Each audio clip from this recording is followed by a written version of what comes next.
ပေါ့နော်အတိမတ်ပြုတ်ချင်းနေရန်နေတဲ့အခါမှာစိတ်ထဲမှာစိတ်ထဲမှာပေါ့မကောင်းဘူးပေါ့နော်အဲ့လိုဖြစ်တယ်အဲ့လိုနေရာတွေမှာဒီခံပြီးတော့မှစက်ကပ်ရမလား idea ပေးပါကျွန်တော်တော့အများကြီးစာအုပ်ဖတ်ပြီးတော့မှလူတွေကိုတင်ပေးတာတော့ကျွန်တော်အရင်တော့စူးစမ်းခဲ့ပါတယ်ဒါပေမဲ့ကျွန်တော်တက်တာဖြင့်ကျွန်တော်လုံနိုင်လို့မဟုတ်ပေမဲ့ဖျားပို့ဆောင်ပေးခြင်းအဲမှာကျွန်တော်သွားတဲ့အခါမှာဒီနေ့ထိကျွန်တော်ကိုအတင်းပြောပြီးတော့မှအတင်းတော်ကနေအတင်းပြောပြီးတော့မှတငယ်ချင်းတွေကကျွန်တော်ကို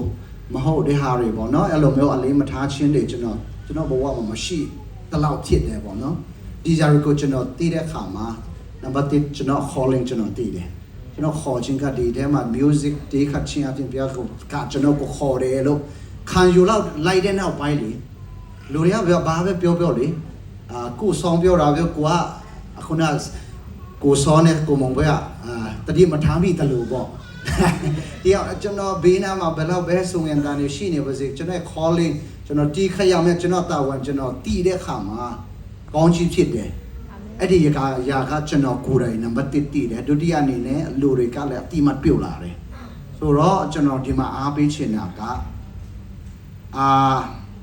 ကိုယ့်အားနဲ့ချက်ရှိလို့လူတွေကလည်းဆုံးမတာလည်းဖြစ်နိုင်တယ်ပေါ့နော်အတင်းပြောတာလည်းဖြစ်နိုင်တယ်ပြီးတော့မှဒီຢာတွေကိုကျွန်တော်ပြုတ်ပြန်ဖို့ရန်အတွက်ပေါ့နော်ခံယူမယ်ဆိုရင်တကက်ခြေလမ်းပဲ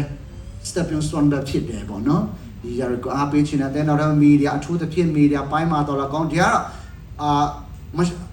အခုမှစပြီးတော့မှလူတွေရဲ့ဦးစားပေးခြင်းလူတွေရဲ့ချင်းအောင်ချင်းခံခြင်းနေဆိုရင်ဒါမဖြစ်တဲ့ဘူးလေနော်ဖျားကလည်းတဆင်ပြီးတဆင်အလုံးလုံးတဲ့ဖျားဒါဖျားကသူရဲ့ justice အရင်ဖြစ်တယ်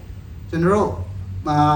ရင်းချက်မချင်းဖျားကလည်းလူတွေကိုချီးမြှောက်တော့မဟုတ်ဘူးအဲ့ဒါကျွန်တော်ကြိုတင်တည်ထားဖို့ပေါ့နော်ကျန်းစာထဲမှာချီးတဲ့ခါမှာလည်းအများကြီးရှိတယ်ဒီချီးမြှောက်ခြင်းနဲ့ပတ်သက်ပြီးတော့ကျွန်တော်နင်းချက်တဲ့နှလုံးသားနဲ့ဖျားကိုချစ်တဲ့နှလုံးသားနဲ့အဲ့ဒီနှလုံးသားနဲ့စီခံမယ်ဆိုရင်ဘုရားကလည်း skill ပေးနိုင်တယ်ကျွမ်းကျင်မှုတွေလည်းဘုရားကပေးနိုင်တယ်ဒီနေ့လူတွေကကိုယ့်ရဲ့လို့ဖော်ဆောင်ဖြစ်တဲ့ဒီလိုမျိုးစကားရှိနေတယ်ဆိုရင်ဒီနေ့ကျွန်တော်ကိုအရင်ဆုံးပြုတ်ပြန်ပြီးတော့မှကိုယ့်အားနဲ့ချက်troubleshooting ပြန်လုပ်ဖို့လိုတယ်ပေါ့နော်ကိုယ့်အားနဲ့ချက်ကိုပြန်သုံးသပ်ပြီးတော့မှကျွန်တော်ဒီနားမှာအားနေတယ်အများကြီးကိုအတွက်ယူလိုက်မယ်ဆိုရင်ဒီຢာတွေကလေနောက်တစ်ဆင့်သွားဖို့ရန်အတွက်လေကstep အာမင်เนาะအားပေးခြင်းနဲ့စိတ်တမကြပါနဲ့ဒါမဲ့ဒါကတော့ကျွန်တော် personal ပေါ့เนาะသုံးပြန်ဖို့ဖြစ်တယ်ဒါမဲ့ဒီလူငယ်တယောက်အတွက်เนาะစိတ်တကြနေတဲ့ချိန်မှာဒီຢာတွေကိုပြောတဲ့ခါမှာလဲသူ့အတွက်လည်းကြီးဖြစ်နိုင်တယ်ဒါမဲ့ကျွန်တော်အားပေးခြင်းတာကကျွန်တော်တို့ကိုယ့်ရဲ့အားနဲ့ချက်တွေကိုပြန်လဲပြီးတော့မှဖျားစီမှာပဲကျွန်တော် recording ဆောက်ဝင်တာ2010နေပါဟုတ်တယ်